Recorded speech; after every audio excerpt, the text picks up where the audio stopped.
Welcome back, y'all. Digging through my archives, I realized that Bob Arum never really wanted Errol Spence and Bud Crawford to fight.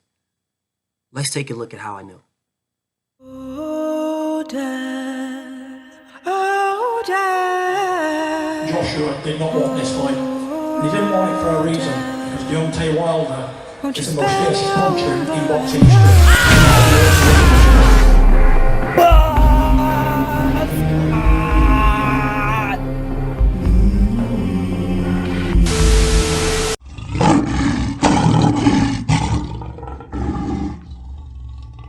Entitled. You want answers! I want the truth! You can't handle the truth!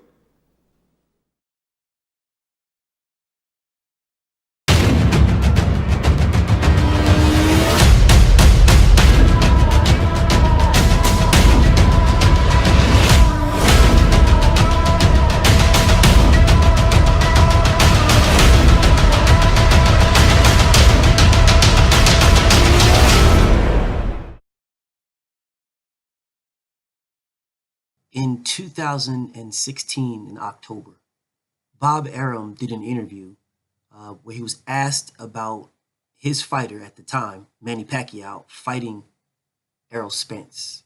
And he threw that out and he started to speak about some other things. Bob Arum stated, "I would like to see Manny Pacquiao possibly fighting Terrence Crawford if he gets past Jesse Vargas in their fight on November 5th. If Pacquiao wins that fight, then I would like to see him fight Crawford." Now, I'm not going to go into the money for this because that's not what this video is about. But we all know that Manny Pacquiao wanted 20 million, had nothing to do with the weights or anything else. He just wanted his 20 million, of which Bob Arum was not trying to give. By this time in October, Errol Spence had already fought Leonard Bundu and Chris Algieri. Also, Bud Crawford had already fought Hank Lundy and Victor Postal. So they both had 2 fights under their belt. Their next fights, Errol Spence fought for the IBF belt and Bud Crawford fought John Molina. So if Bud would have moved up, they could have easily made this fight, but we know that Bud was going to fight Julius Ndongo for undisputed at 140, but they were still talking about fighting Manny Pacquiao at this time. So it shouldn't have been a problem for him to fight Errol either. But what Bob Arum went on to say was a little bit different, and it was very telling. And if you look at this now, based on what happened then you can see that they didn't want to make this fight.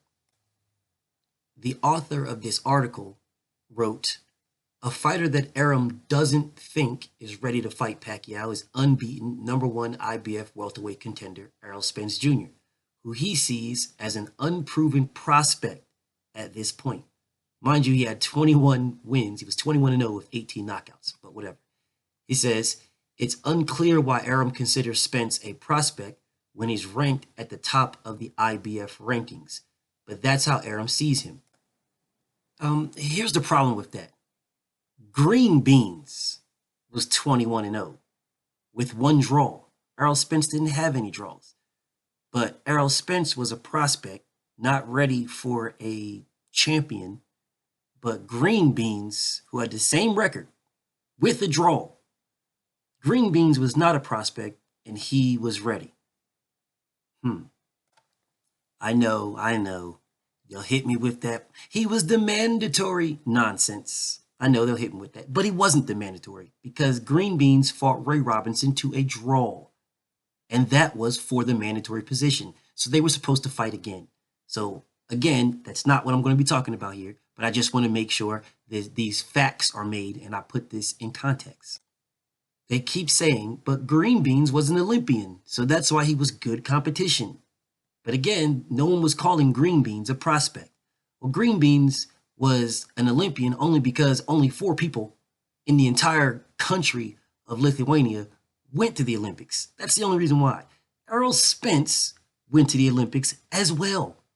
Errol Spence was supposed to have been a medalist. Whatever. We're not going to go into why, whatever that happened. We're just going to keep it pushing. The bottom line is Errol Spence did go to the Olympics in a way bigger crowd of people. So he had a way more people to actually beat to actually get there, whereas Green Beans didn't. Anyways, on ESPN, Stephen A. Smith asked Bob Arum, how about a fight between Errol Spence Jr. and Manny Pacquiao? I would like to see Pacquiao in a fight like that. How about that, Bob? Bob Arum responded with, well, wait. Errol Spence looks like he's going to be a terrific fighter, but he hasn't really proven himself. He hasn't fought for a world title yet. He hasn't fought some of the best fighters in the welterweight division. Can he possibly rise to the top? Can he beat a Danny Garcia? Can he beat a Keith Thurman? We don't know. Probably yes. But the truth is, he's a terrific prospect. But he's still a prospect. Maybe he has the goods to rise to the top. The writer goes on to say, I think it would be bad for Pacquiao to fight Spence because he'd lose, as would Crawford and of course Lomachenko. If Arum throws Pacquiao inside the ring with Spence, he'd likely be knocked out like Leonard Bundu recently was, but even quicker. If Arum believes that Spence is a prospect rather than a contender, then he should throw top-ranked fighters Jesse Vargas, Victor Postol, or Terence Crawford in the ring with him and see how much of a prospect he is.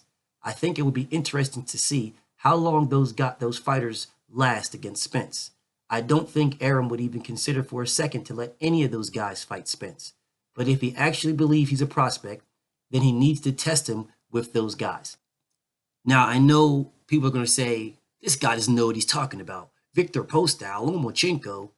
Well, he's talking about those guys moving up to fight Bud Crawford. Like, not Lomachenko, but, 140-pound fighters. Victor Postol just fought he fought Josh Taylor, and he fought Jose Ramirez. So why couldn't Victor Postol had moved up to fight Errol Spence at that time? He was a prospect, remember? Why couldn't he? You're talking about moving up those guys. You're talking about moving up Jose Ramirez and Josh Taylor and Regis Poirier as well. And Maurice Hooker's already up there. So what's the problem with a 140-pounder moving up to 147 to get that work? I mean, why didn't Jesse Vargas get a shot at Errol Spence? You was going to have Jesse Vargas fight Kell Brook. Why you bringing up old shit? The author goes on to say, if he doesn't want to feed Pacquiao to Spence, then let Postol, Vargas, Crawford, or Lomachenko fight him, and then we can talk about it afterwards. Somehow I don't see Arum doing that. I guess his justification for not putting those guys in with Spence might be similar reasoning for why he won't put Pacquiao in with him. Spence is in position where he's probably not going to be recognized by the other promoters until he picks up a world title or two. By that time, guys like Pacquiao will likely be on their last legs and about done with the sport. Now, how accurate is that? People right now are saying Manny Pacquiao don't have to do nothing. He's a legend, blah, blah, blah. He can just fight anybody he wants. And that's why he's talking about fighting Mikey Garcia and Conor McGregor. The author goes on to say, Crawford, who was 29 at the time, is still young enough to eventually face Spence in the future. I don't know if Arum will let that fight happen. I guess it would depend on how popular Spence becomes. If he becomes a superstar in the welterweight division, then I can see Arum or someone from top-ranked organization making the fight between Spence and Crawford. Now that was what was written in 2016, before Terence Crawford even came to 147-pound division. And it's 100% accurate. Bob Arum was not trying to make that fight at all. They had no inkling of making that fight. He wanted Pacquiao for Bud. That's what he wanted. He did not want Errol Spence at all. The fans, us as the people, we wanted that fight. We wanted those two guys to fight each other. Bob Arum didn't want that smoke at all. Bob Arum knew back then that Errol beats Bud, and he knows it now. Regardless of how he tries to sugarcoat whatever he's sugarcoating or whoever says what, if Bob Arum wanted that fight back then, he could have got it. Bob Arum has been in the sport long enough to know that Terrence Bud Crawford, as the undisputed 140-pound champion, moving up to the next weight class, he knew that he could have got that man a fight with any other champion. He knew that. More than anybody else knew that. So when these people always keep coming out here talking that bullshit about how someone doesn't know shit about boxing, well, Bob, you do know about boxing. And you do know that you could have got the Errol Spence fight, you could have got the Keith Thurman fight, or you could have got the Manny Pacquiao fight when he moved, or you could have got the Danny Garcia fight when Bud Crawford moved to 147. You do know that. So when people say, oh, you don't know shit about boxing, Bob does. And he still didn't make it. Bftb. Shout out to the mighty LDBC. And I'm out. I don't wanna know if you're playing me. Keep it on the low.